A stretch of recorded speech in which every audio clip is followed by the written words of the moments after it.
లో మనం గమనించినట్లయితే యేసు ప్రభువు తన ప్రసంగాల్లో ఎప్పుడు కూడా అక్కడ ఉన్నటువంటి మార్గాల్ని, అక్కడున్న సదుపాయాల గురించి ఆయన వాక్యాన్ని ప్రకటిస్తూ ఉంటాడు. యేసు దేవుడు తన ముఖ్య ప్రసంగాల్లో ప్రజలకి అర్థమయ్యేటట్లు ఏమి బోధించాలని తెలుసు కాబట్టి అక్కడున్న పరిస్థితులు, అక్కడున్న విషయాలను బట్టి దేవుడు వాక్యాన్ని ప్రకటిస్తూ ఉంటాడు. అక్కడ ఏం జరిగిందంటే షిలోము దేవాలయంలో గోపురం పడి 18 మంది చనిపోయారు.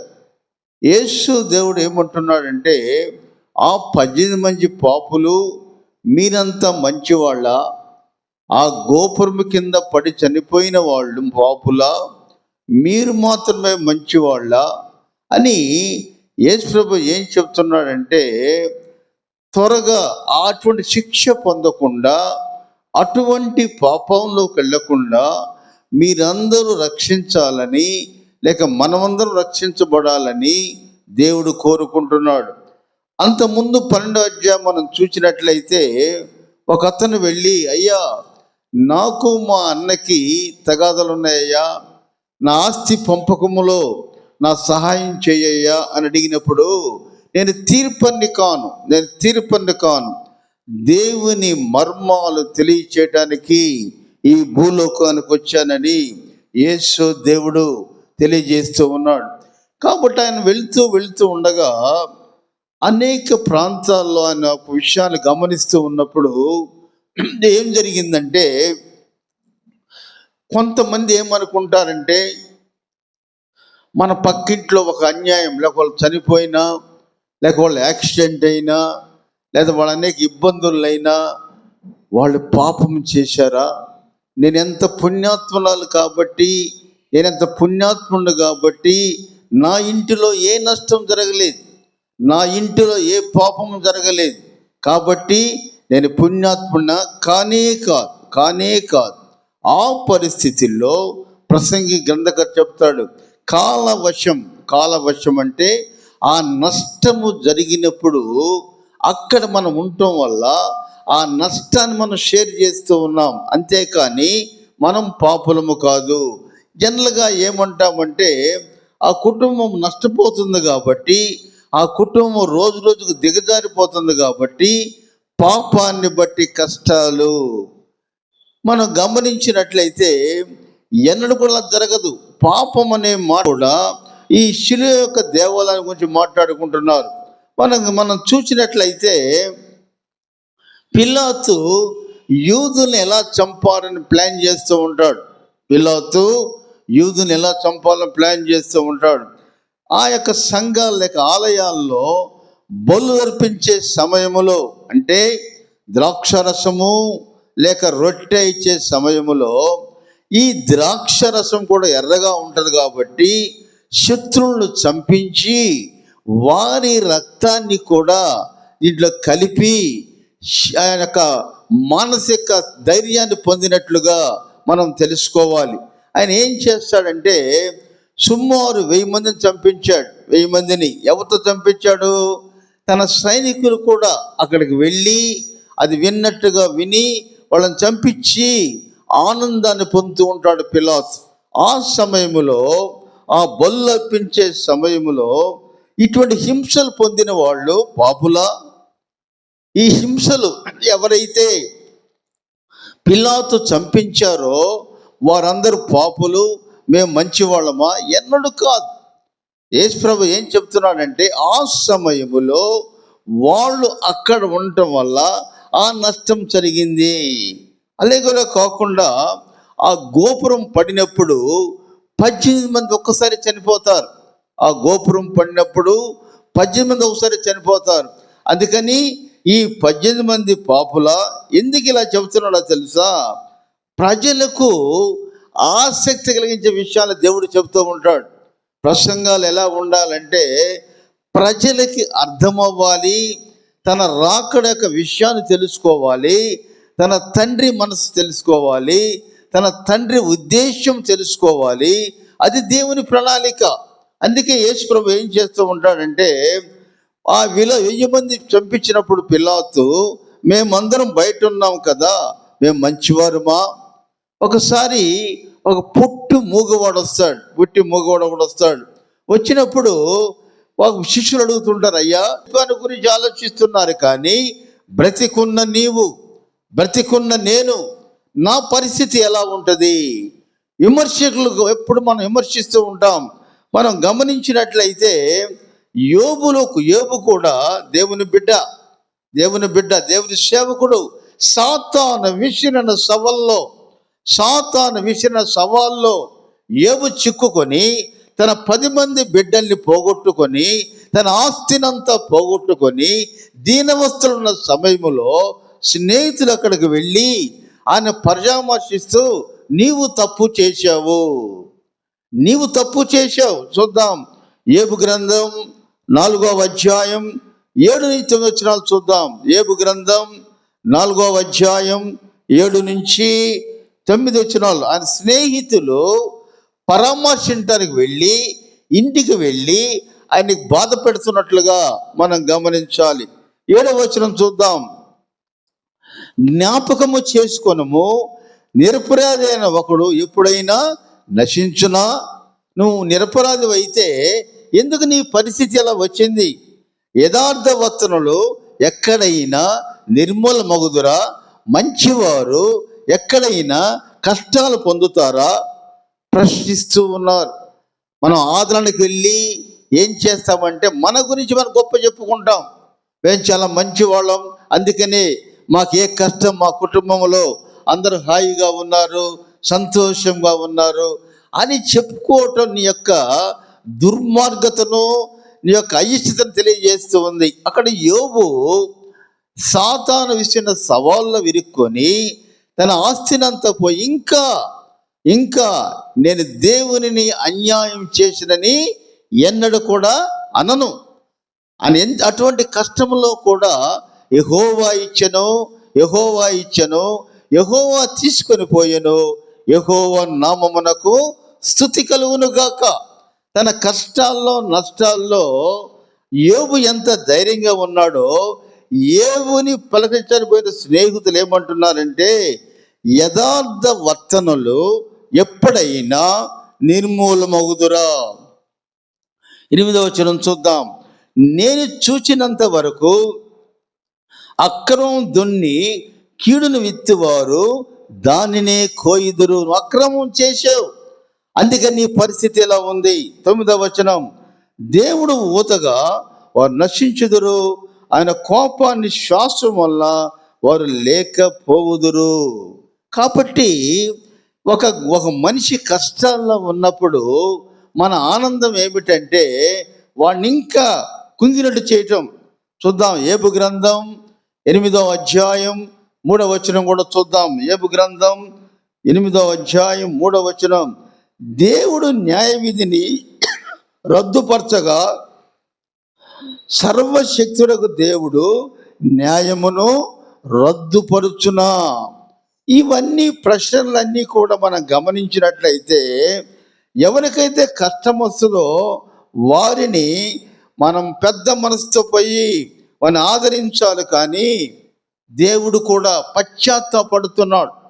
ఈ మనుషులు సృజించాను, ఈ మనుషులు ఎలా ఉన్నారంటే ఇంకా వారిని ఎందుకు ఈ రకంగా తయారయ్యారు అని దేవుడు కూడా మనుష్యులను సృజించినందుకు నెహెమ్యా గ్రంథం 3వ అధ్యాయం 15వ వచనం. నెహెమ్యా గ్రంథం 3వ అధ్యాయం 15వ వచనం. అటు వెనక మిస్సా ప్రదేశమునకు అధిపతి అయిన కొల్హోజా కుమారుడైన షెల్లుముదారు యొక్క గుమ్మమును బాగు చేసి కట్టిన తర్వాత దానికి తలుపులు నింపి తాళములను గడిలను అమర్చెను. ఇది కాక దావీదు పట్టణము నుండి క్రిందకు పోవు మెట్ల వరకు రాజు తోట యొద్దనున్న షిలోయం మడుగు యొక్క గోడను అతను కట్టెను. ఈ యొక్క షిలోము దేవాలయానికి ఎంత హిస్టరీ ఉందో తెలుసా? ఎందుకు యేసయ్య దాన్ని అంత ఘనపరిచాడంటే అటువంటి హిస్టరీ ఉంది కాబట్టి మనం గమనించాడు. అందుకే ఈ గుడ్డివాణ్ణి కూడా వెళ్ళి ఏమన్నాడు తెలుసా? యోహాను సువార్త 9వ అధ్యాయం 7వ వచనం. యోహాను సువార్త 9వ అధ్యాయం 7వ వచనం. నీవు సిలోయము కోనేటికి వెళ్ళి అందులకు పంపబడబడని అర్థం. సిలోయము అన్న మాటకు పంపబడిన వాడని అర్థం.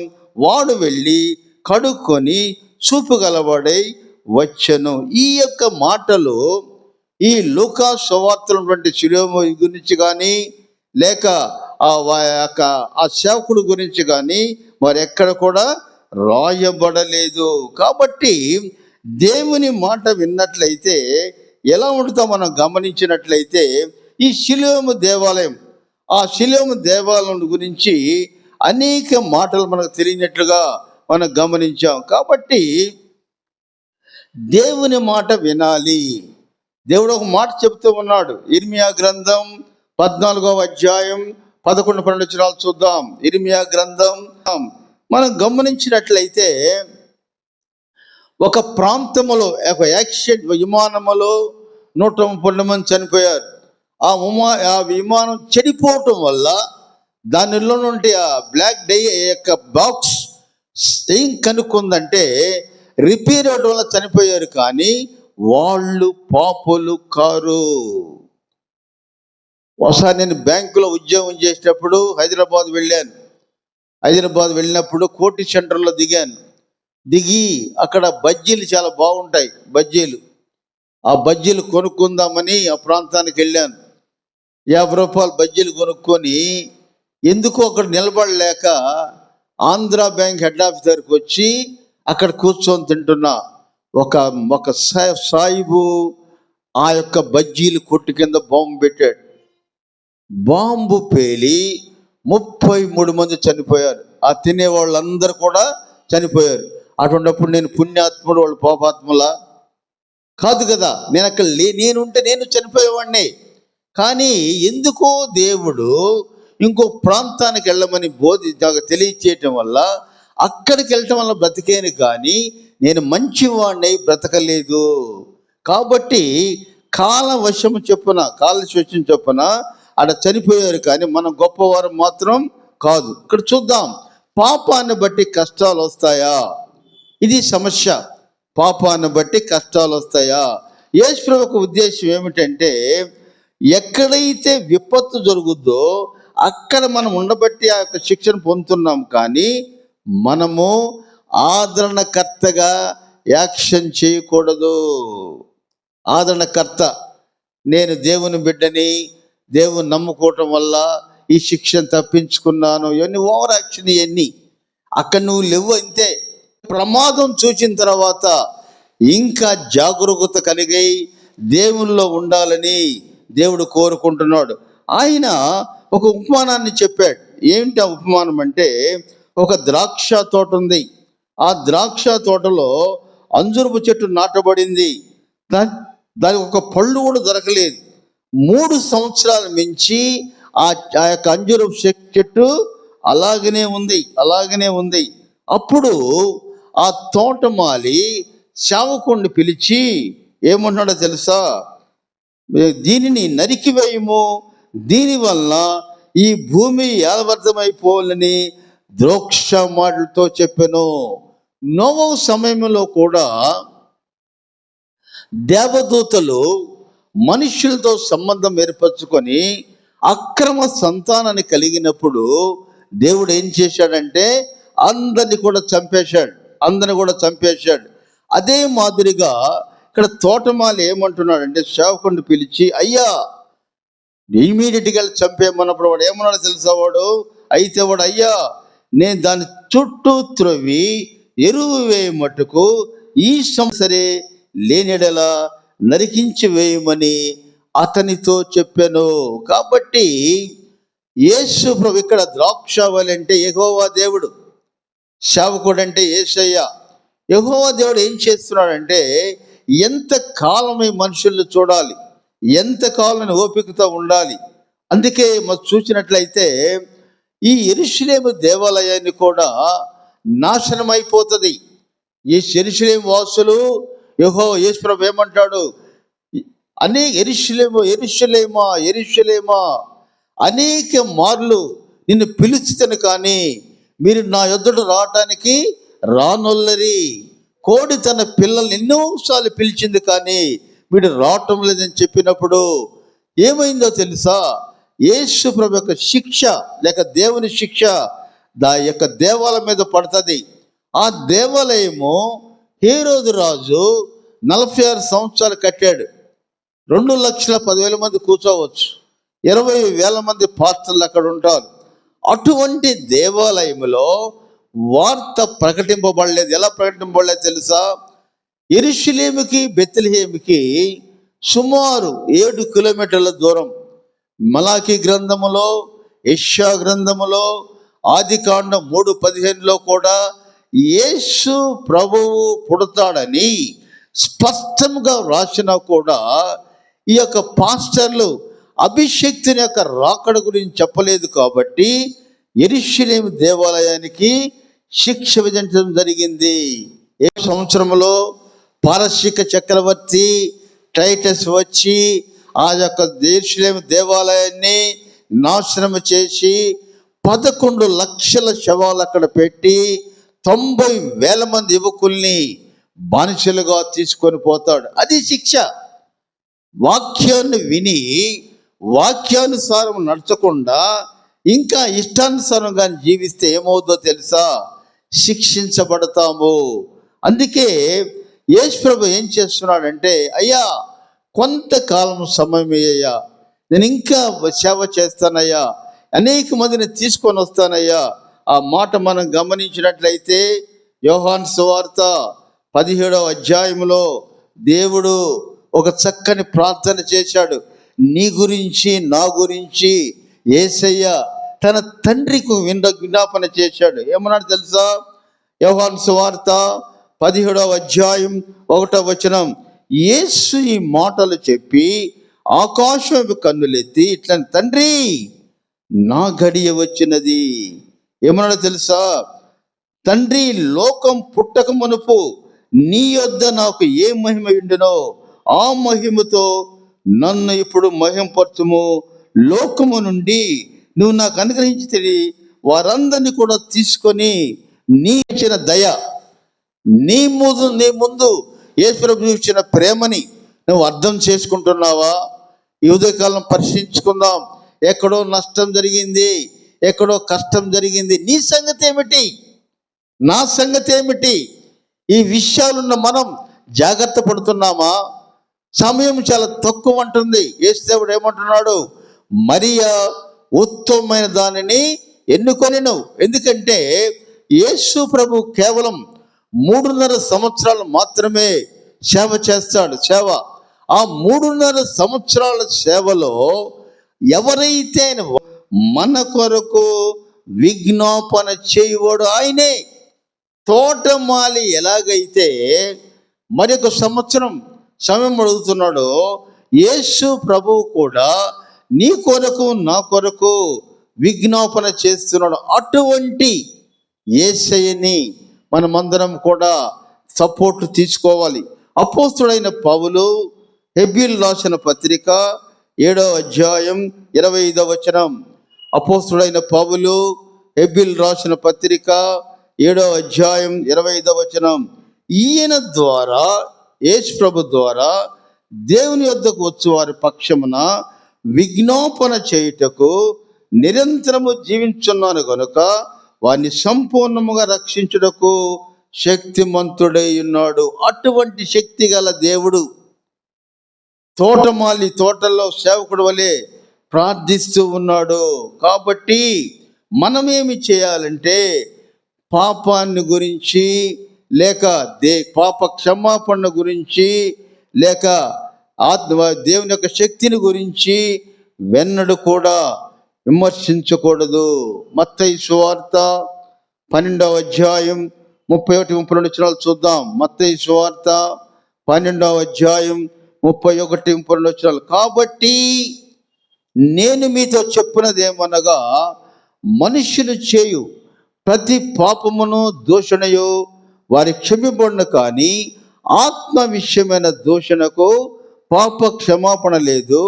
మనుష్య కుమారుని విరోధముగా మాట్లాడిన వానికి పాప క్షమాపణ కలదు, కానీ పరిశుద్ధ వ్యతిరేకంగా మారిన వారికి పాప క్షమాపణ ఉండకూడదు. అందుకే మనం ఏం చేయాలంటే ఈ యుగ సంబంధమైన మాటలు మనం వదిలిపెట్టాలి. ఏమిటి ఆ మాటలు? ఈ చివరి క్షణాల్లో ఎటువంటి మాటలు మనం వదలాలి? మనం చూస్తే మార్కు సువార్త 3వ అధ్యాయం 28వ వచనం చూద్దాం. మార్కు సువార్త 3వ అధ్యాయం 28వ వచనంలో అబద్ధం ఆడతాం, ఒట్టు పెట్టుకోవడం, అయ్యా దేవుని దయ్యా ఇంట్లో ఎవరు లేరయ్యా, అంత అబద్ధాలే, బూతులు మాట్లాడటం, మద్యపానం సేవించడం, పైకి గొప్పగా ఉండటం, దొంగతనాలు చేయటం, ఇవన్నీ కూడా దేవునికి అసహ్యము. నువ్వు దేవుని బిడ్డగా కొనసాగాలంటే, నువ్వు దేవునితో సంబంధం కలిగి ఉండాలంటే ఒకటే మార్గము. ఆయన రక్తము చిందించిన తర్వాత, ఆ రక్తములో కడుగుబడిన తర్వాత, ఆయన ప్రార్థన విజ్ఞాపనలో మనము కూడా ఏకమైన తర్వాత, ఆయన ప్రార్థించే సమయంలో మనము కూడా ఏకమైన సమయంలో తప్పక దేవుని దగ్గరకు వస్తాము. అందుకే నీ దేహముతో పాపము చెయ్యకము. అటువంటి వాళ్ళు శిక్షార్హులు కానీ, అటువంటి వాళ్ళు దోషులు కానీ, అకస్మాత్తుగా చనిపోయిన వాళ్ళకి పాపానికి సంబంధము లేదు. వాళ్ళు చూచిన తర్వాత నేనేం తెలుసుకోవాలంటే వాళ్ళు చనిపోయారు, వాళ్ళు మారు మనసు పొందారా నాకు తెలియదు, వాళ్ళు దేవుని బిడ్డలా నాకు తెలియదు. అకస్మాత్తుగా చనిపోవటం వల్ల వాళ్ళు మరణించారు. కాబట్టి నేను జీవించున్న నేను దేవుని మాటలు వింటున్నానా, దేవునితో నడుస్తూ ఉన్నానా, దేవుని ఆలోచనలో సహభాగులై ఉన్నానా, దేవుని సేవ చేస్తున్నానా? నీ జీవితం, నీ బ్రతుకు ఎలా ఉంది? నా జీవితం, నా బ్రతుకు ఎలా ఉంది? ఇన్ని కష్ట నష్టాలు చూచిన తర్వాత దేవుడు ఆ విధిని శిక్షించక ముందే, ఆ పాపం యొక్క బంధకాల్లో పోకముందే యేసు ప్రభుని గుర్తెరగాలి, యేసు ప్రభు రక్షణగా తెలుసుకోవాలి, యేసు ప్రభుని మాత్రమే నువ్వు ఆరాధించాలి. అప్పుడు కొంత ఇచ్చిన సమయంలో, అయ్యా కొంతకాలం సమయము, దేవుడు యేసయ్య అంటున్నాడు, అయ్యా కొంతకాలం సమయము, నా వెనక అనేక మందిని తీసుకొని వస్తాను, నా మహిమలో వారందరినీ కూడా తీసుకొని వచ్చి నీ రాజ్యములో చేర్తానని యేసు చేసిన విజ్ఞాపన, లేక తోట సేవకుడు చేసిన విజ్ఞాపన మనం పాటించి ఇంకా జీవించున్నామంటే అది మన గొప్ప కాదని, ఇంకా సంతోషంగా ఉన్నామంటే, ఇంత సంతోషముగా ఎగ్జిక్యూటివ్ లైఫ్ అనుభవిస్తున్నామంటే అది నీ గొప్ప కాదు, దేవుడు మాత్రమే అలా చేశాడని గుర్తెరిగి సమయం కొద్దే అని తెలుసుకొని దేవుని రాజ్యములో ప్రవేశించాలి. కొంతమంది అంటారు, ఎప్పుడయ్యా రెండవ రాకడ వచ్చేది? చూద్దాం. పేతురు రాసిన 2వ పత్రిక 3వ అధ్యాయం 9వ వచనములో, పేతురు రాసిన 2వ పత్రిక 3వ అధ్యాయం 9వ వచనములో, కొందరు సందేహించున్నట్లు దేవుడు తన రాకడని ఆలస్యం చేయవాడు, కానీ అందరూ